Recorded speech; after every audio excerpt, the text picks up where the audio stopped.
Jeremy Emmanuel Lamb, born May 30th, 1992. At one point, today's feature was the kind of prospect every NBA team wanted during the early 2010s. Long, athletic, smooth scoring wings were becoming the future of basketball, and after helping lead UConn to one of the most unforgettable NCAA Tournament runs ever, Lamb quickly became viewed as one of the next names up. His game looked effortless, the scoring came naturally, the athleticism was sneaky, and because he played with such a calm demeanor, people assumed there was another level waiting to be unlocked. Then things changed fast. Jeremy went from under-recruited prospect to lottery pick in just a few years, only to suddenly become one of the centerpiece names attached to the James Harden trade. Overnight, expectations exploded. Instead of being allowed to quietly grow into his game, he became tied to one of the biggest trades in modern NBA history.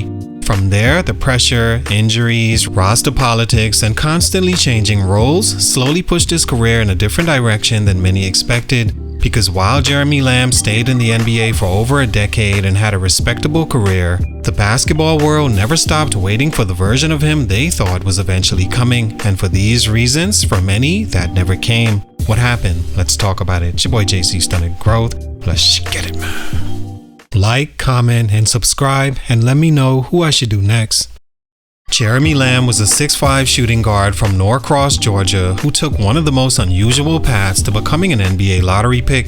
Born in Virginia before eventually being raised in Atlanta, Lamb grew up in a competitive household where basketball became his main focus early on. Unlike many future NBA players, he wasn't viewed as a can't-miss prodigy. In fact, Lamb admitted years later that his older brother was actually considered the more naturally talented player growing up, while he had to work for everything. He was also homeschooled during parts of his childhood, which limited his exposure and made it harder for college programs to track him consistently. Even though Lamb helped lead Norcross High School to back-to-back Georgia State championships, he remained lightly recruited for most of his high school career and didn't truly peak until late in the AAU circuit at Peach Jam. That performance changed everything. Jim Calhoun quickly offered him a scholarship to UConn after reportedly saying he had, quote, seen enough. Once Lamb arrived at Connecticut, he immediately became part of one of the most legendary tournament runs in college basketball history. During UConn's 2011 national championship season, Lamb emerged as the team's second leading scorer behind Kemba Walker, while helping the Huskies win 5 games in 5 nights during the Big East tournament before capturing the NCAA championship. By his sophomore year, Lamb had developed into one of the smoothest scorers in college basketball, averaging 17.7 points per game and showcasing the effortless scoring ability that made NBA scouts fall in love with his upside. After 2 seasons at UConn, he declared for the 2012 NBA draft and was selected 12th overall by the Houston Rockets. Stunt number 1, he never truly saw himself as the guy. One of the biggest reasons Jeremy Lamb's career never fully reached the level people expected was because mentally he never seemed completely convinced he belonged in the spotlight the same way other stars did. And the crazy part is, you can hear it directly from him when he talks about his journey. Even after becoming a national champion and lottery pick, Lamb still described himself almost like an underdog, just happy to be there. He said he never truly viewed himself as an NBA player during his younger years and mostly just focused on doing what he was supposed to do. That mindset sounds humble, but in the NBA, especially for elite scorers, there's usually a level of ego and self-belief needed to fully take over. I call it delusional confidence. The thing about Jeremy Lamb was that his game looked far more confident than his personality ever did, in a Cam Reddish kind of way. On the court, he moved like a future star, smooth pull-up jumper, long strides, athletic finishes, calm body language, and one of the prettiest scoring styles of his era. But internally, he never carried himself like a player trying to dominate the league. Even during his breakout years at UConn, Lamb often blended into the background personality-wise behind louder leaders like Kemba Walker. While Kemba embraced pressure and attention, Lamb naturally operated quieter and more reserved, which isn't a deal breaker, but that became important later in the NBA. Because once he entered the league, people expected him to aggressively grow into a franchise-level scorer, especially after the James Harden trade. But Jeremy's personality was never naturally wired that way. He wasn't loud, demanding, ultra-emotional, or obsessed with proving himself publicly. In many ways, he approached basketball more like a gifted hooper than a future superstar trying to conquer the sport. And while that helped him survive in the NBA for over 10 seasons as a respected professional, it may have also prevented him from fully unlocking another level. There were flashes where people thought it was finally coming. Big scoring nights in Charlotte, game winners, highlight plays, smooth stretches where he looked impossible to guard. But just when it seemed like Jeremy Lamb was ready to truly emerge, he would fade back into the background again. Not because he lacked talent, but because the mentality required to become the guy never fully matched the expectations placed on him. Stunt number 2, becoming the face of the James Harden trade, was too heavy. Jeremy Lamb's career changed forever before he even played a regular season NBA game.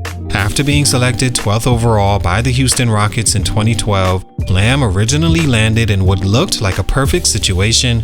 Houston was rebuilding, James Harden had not yet arrived, and there was real opportunity for a young scorer like Lamb to develop naturally through mistakes and playing time. But only a few months later, everything changed.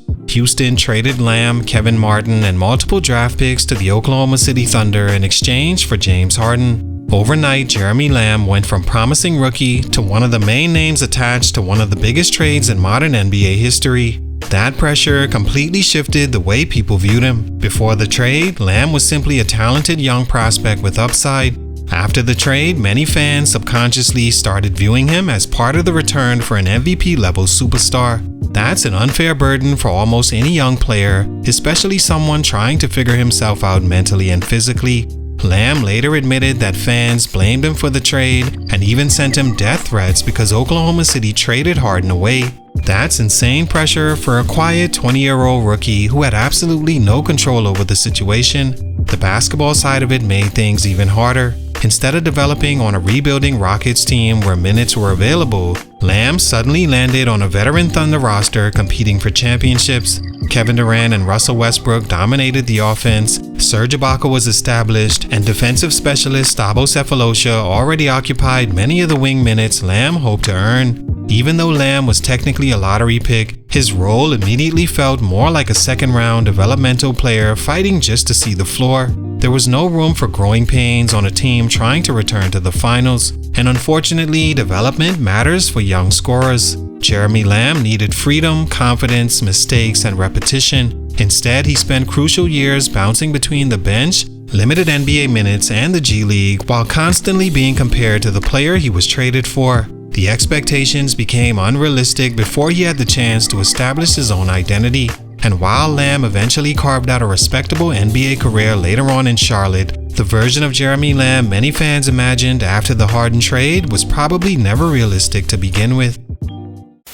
Stunt number 3, the league moved on before he did. By the time Jeremy Lamb finally started finding stability in the NBA, the league itself had already started changing around him. During the mid to late 2010s, teams began prioritizing versatile wings who could either dominate physically, shoot high-volume threes, or create offense consistently for others. The NBA was becoming faster, more analytical, and far more focused on upside and long-term development plans. Unfortunately for Lamb, he slowly became stuck in the middle of all of it. The interesting thing is Jeremy Lamb was still productive, especially in Charlotte. There were stretches where he looked like one of the smoothest scorers in the entire league. He had floaters, tough mid-range shots, transition scoring, athletic finishes, and the ability to quietly give teams 18 to 20 points without forcing anything. He even hit one of the craziest game winners of the era against Toronto in 2019. But despite all the flashes, Lamb's role around the league never fully stabilized. Teams liked him, but they never completely committed to building around him either. And according to Lamb himself, that eventually became frustrating. During his later NBA years, he openly admitted he began realizing how political the league could become. Younger players with more future upside were prioritized over veterans who were already proving they could contribute. Lamb described situations where he was averaging double figures in very limited minutes, yet still could not earn larger opportunities because organizations were more focused on developing younger prospects. Once NBA teams stop viewing you as part of the future, your margin for error becomes incredibly small. Then came the injury that quietly changed everything. In February 2020, while playing for the Indiana Pacers, Lamb suffered a torn ACL along with additional damage to his knee after landing awkwardly on a fast break play. At the time, he was actually playing some of the best basketball of his career and averaging solid numbers as an important rotation piece. But after the injury, he was never the same physically again, and because Jeremy Lamb was never a superstar level name, the basketball world barely noticed how quickly things changed afterward. The explosiveness dipped, the opportunities shrank, and the league continued getting younger and more athletic.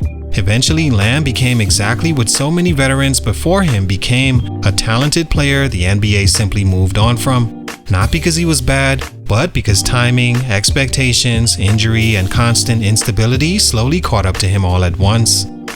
All in all, Jeremy Lamb's career is one of the most interesting examples of how talent alone doesn't always determine NBA stardom. Because when people look back at Lamb, most remember the smooth scoring ability, the effortless athleticism, the UConn championship run, or the flashes that made him seem like another leap was eventually coming. And to be fair, he still built a career most basketball players could only dream of. Over 10 seasons in the NBA, millions earned, unforgettable moments, and the respect of players across the league is far from failure. But at the same time, it's impossible to ignore how much expectation followed him from the moment he became tied to the James Harden trade.